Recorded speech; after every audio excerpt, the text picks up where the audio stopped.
Hello, welcome back to another fashion channel. I'm Jacob, Dream Books Corner, and today we're talking about the 25 books I read in October, which I love that number. I was so happy when I read my final book on October 31st yesterday, because I'm filming this in November. I was sitting there and I was like, oh, that's a good one. It's a good book to end the month on, and I was just happy it was on 25. We're reaching our goals. My main goal of the year, as always every year is 200, and then we do a big shoot for like 230 in December. We'll see if that's the case this time around, because I hopefully will be working. But either way, let's go ahead and jump into this. So this video is, so the first thing we'll talk about is, it's kind of out of order a little bit just because I read some series this month and I want to cover those all together. Over the course of October, I read the final 4 current issues that are out of Fence, which is this little baby. Fence Volume 2, Fence Volume 3, Fence Volume 4, and Fence Volume 5. I have a whole video that came out in October talking about Fence. The entire thing. Ranking it, reviewing it, telling you if it's worth it or not. The first one is simply a tournament goes wrong between these two characters. They end up becoming rivalries, at least in his head, and they end up accidentally joining the same school to become fencing people. Most of the series takes place over the course of like 3 weeks or 4 weeks to get onto a team. I like most of them, didn't love all of them. And if you want to know my ratings and stuff, go check out that video. Then I did a reread this time around for my book GSR. So I had to reread it when I redid Draft 2.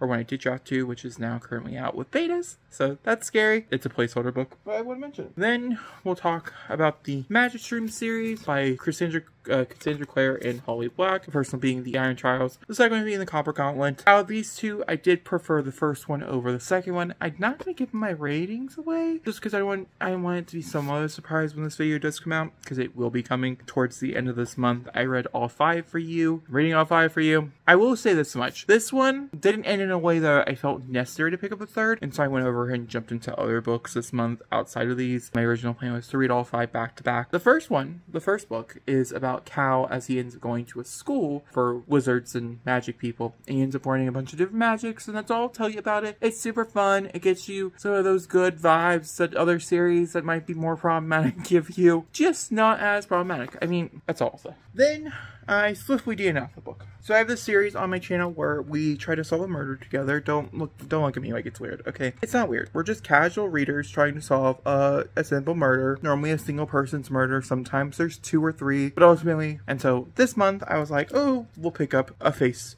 to Die For, right? One has died in the title. That's a good sign, right? Now, this is swiftly a thriller that is simply about going and getting an object from some location in the Amazon. And as much as I wanted to enjoy it, I did not, as this is also, if you can't read that, that's 28, book number 28. Now, the reason why I picked up this book outside of like the first book, let's get real here, is because there's a character in here named Riley Smith who I was super interested to read from. This one still is an Eve Duncan. The difference between this one and the other one I read, which was also like The Recovery Agent, I think it was called, was that one was their own book. Didn't you know anything?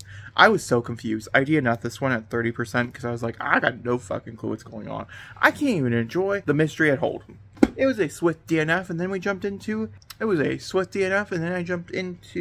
Not Supposed to Die Tonight by Caitlin Brown, which also could have been for that video, and I just didn't really think about it. It's fine. I did like this one quite a bit. This is about a girl who works as a counselor for this camp that puts on horror shows and things, and obviously things go wary. It's not as fun and exciting as it sounds, I would say. It wasn't my favorite slasher I read this month. I read 3. Unshockingly, it was October. But it wasn't my favorite. It wasn't my least favorite. Oh, actually, if I had to rank them, this is probably where it would probably be dead last, yeah.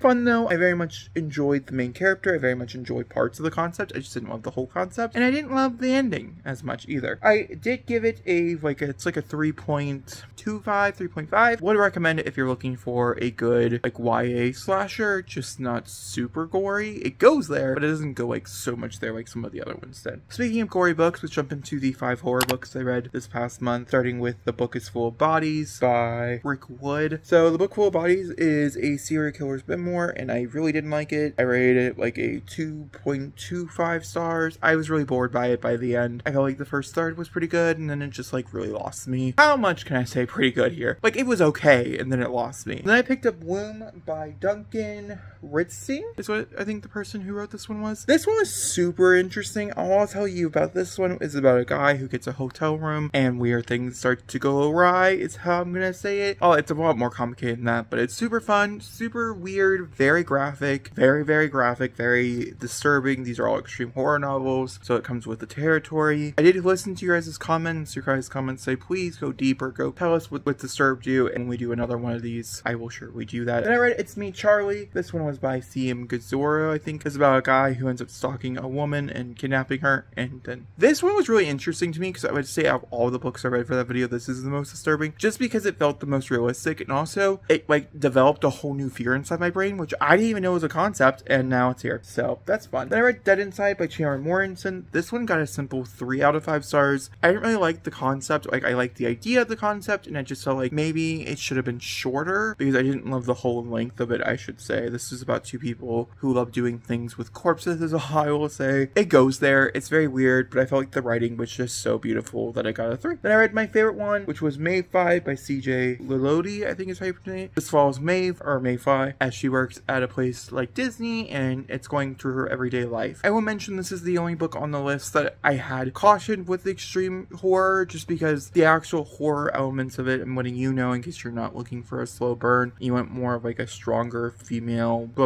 type of thing. I think there was one in the comments that maybe will fit you better if you click on that video. But either way, with this one in particular, it doesn't really start until like the 75%, 80% mark. So just know that going into it, that there's like a little elements throughout, but it doesn't really go there until much later on. But I fucking loved it. It was everything to me. It's one of my favorite books I read this year. It was a 5. Then I read Pebble in the Biggest Number for a client of mine on Fiverr, and I really liked it. I can't really say much more about it. As a kid's book, if you're looking for numbers, especially learning how to read numbers and doing more things with numbers for young children, I do recommend. Then I have Your Lonely Nights Are Over by Adam Sass. This is another slasher I read this month, which I very much enjoyed. This is about a killer named Mr. Sandman who's going around and killing a bunch of people who are a part of the queer community, and these 2 people are trying to solve it, and it's very complicated and very messy and stuff. I try to do a video for like my like solve a murder or whatever together, and it just didn't end up working out, which is perfectly fine. This one was a 4. I liked most of it. I didn't really like the weapon that was used, like the main thing. I guess like when I think slashers, I really want a knife, and this one just didn't fulfill that like need. I had a lot of fun and I really liked it, so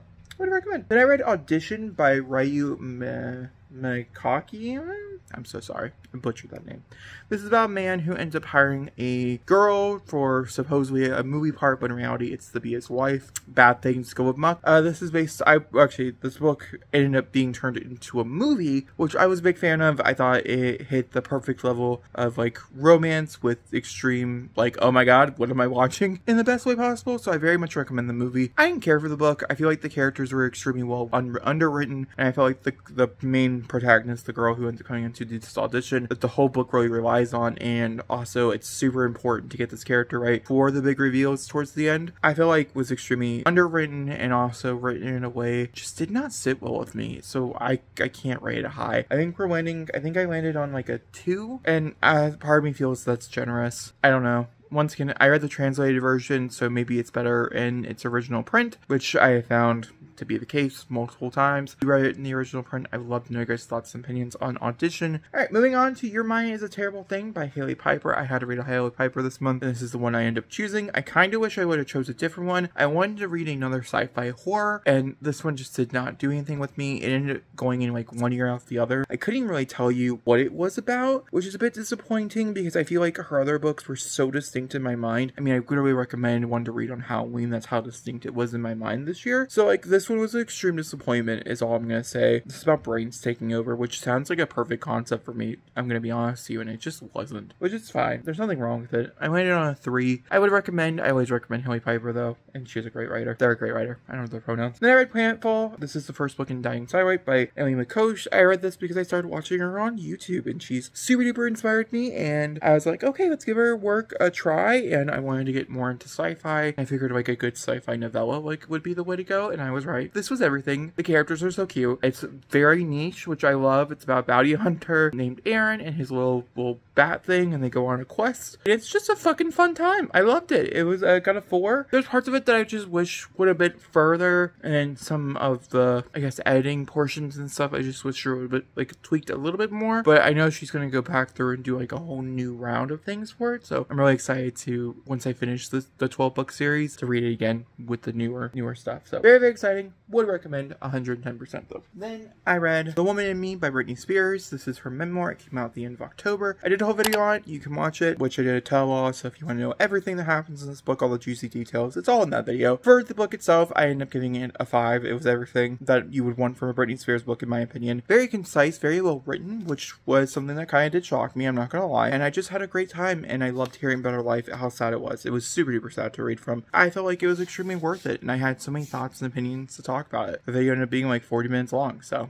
go enjoy. Then I read 5 books to close out the month, so let's go through those relatively quickly. So yeah, by far, probably my least favorite book I read this month, unshockingly, was a graphic novel, and that's Batman Nightcrawler. I feel like this is just a disservice to the Batman, to DC. I'm gonna say, I fucking hated this thing. I hated it so much, and I don't know if I'm like the only one. Yeah, it looks like I'm the only one. That's a pretty high rating on a Goodreads score.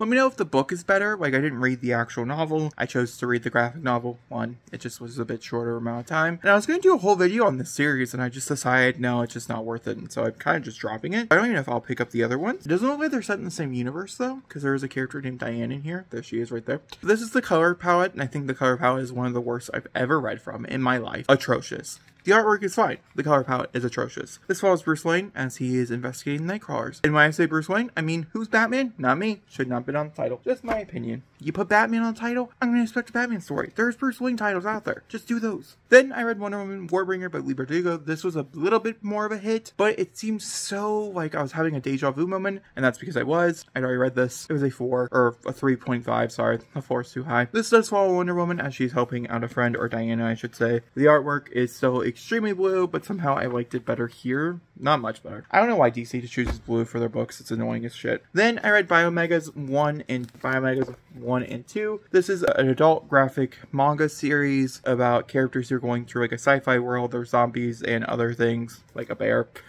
that can talk. It's very weird. Don't ask me to explain it to you. That's the best I can do. If any of that sounded interesting to you, I recommend. If it's not, I don't. I think the first one I gave like a 3. The second one I think I gave a 3, but I would totally read more for some reason. Very intoxicating to me. Then I read Constant Cornfield to end off the month, which was a perfect read, obviously. This is a new every Halloween read, and it was a 5-star. It was beautiful. I loved it so much. The characters are just so good. I'm so excited we're getting a 3rd one. I'll pick that up day 1 and read it probably in one sitting. It's everything. It's a perfect chef's kiss in my opinion. If you want to know my favorite, my least favorite of the month, go over to my TikTok where I will be posting about it in promotion for this video. It might not even be the book that got a 5. It might be a book that got like a 4 or something. You never know. But do let me know in the comments down below what yours are, and did you guys reach your goals for the month, and how well did you guys do? That being said, I'll talk to you guys next time. Thanks for watching.